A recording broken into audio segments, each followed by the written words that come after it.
if you wonder why I haven't posted any videos over the last several weeks, this is a picture of me about 3 weeks ago after having surgery. I'm fine, but recovering from this surgery has been a little bit rough, so I haven't been too focused on making videos over these last couple of weeks. But one thing I have done while I've been recuperating has been sprucing up all of my Tarantula's enclosures.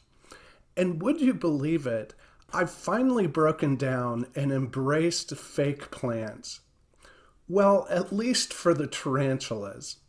But I'll admit, in past videos, I've been not friendly to fake plants. So I apologize to you, fake plants. I'm sorry.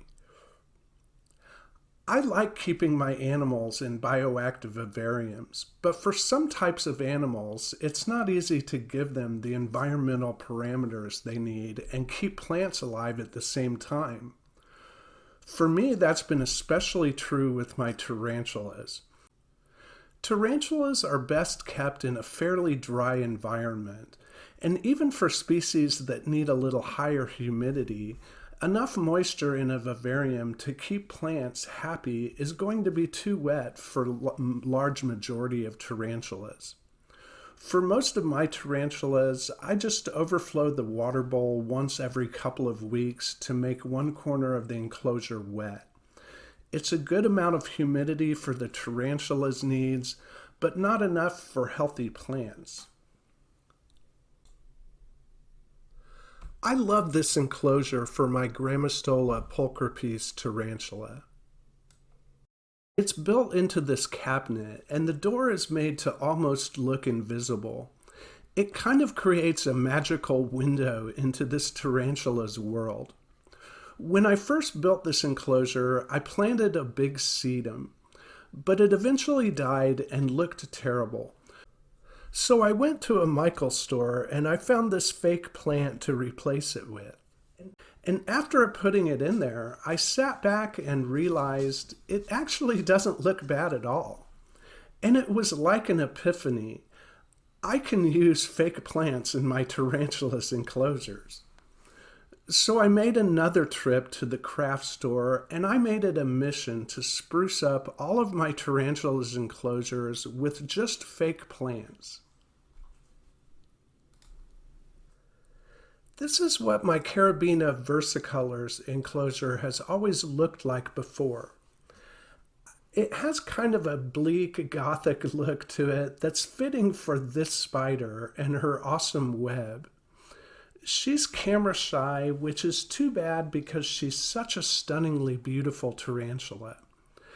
I like Peanut's enclosure, but I think it could look better.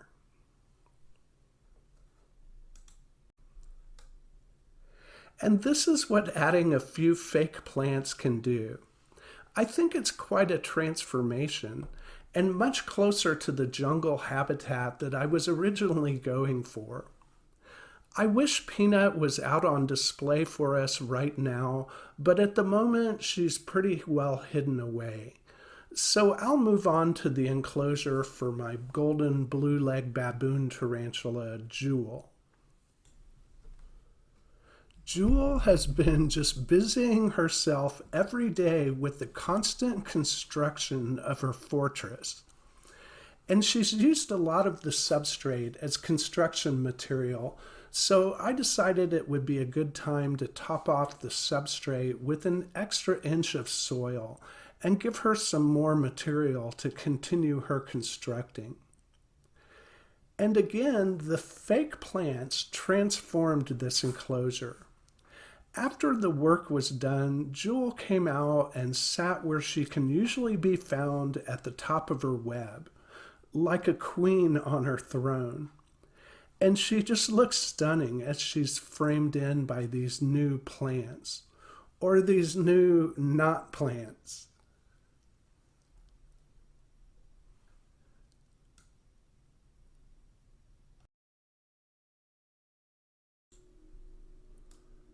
So while we're talking about spiders, I might as well use this time to introduce a new addition to my spider family, a jumping spider. You know me, I take in jumping spiders like some old ladies keep stray cats. As enclosure, I'm using this medium Tarantula Cribs treehouse enclosure. I'm attaching these wooden pots that also came from the craft store, and they'll make perfect hides for a jumping spider. I'm also using a piece of spider wood that's been cut to size.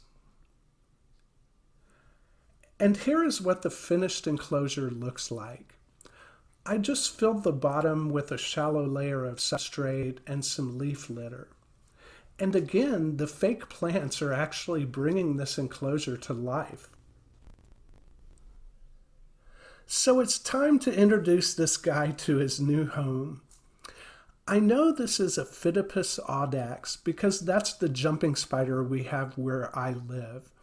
And I'm also pretty sure that it's a male.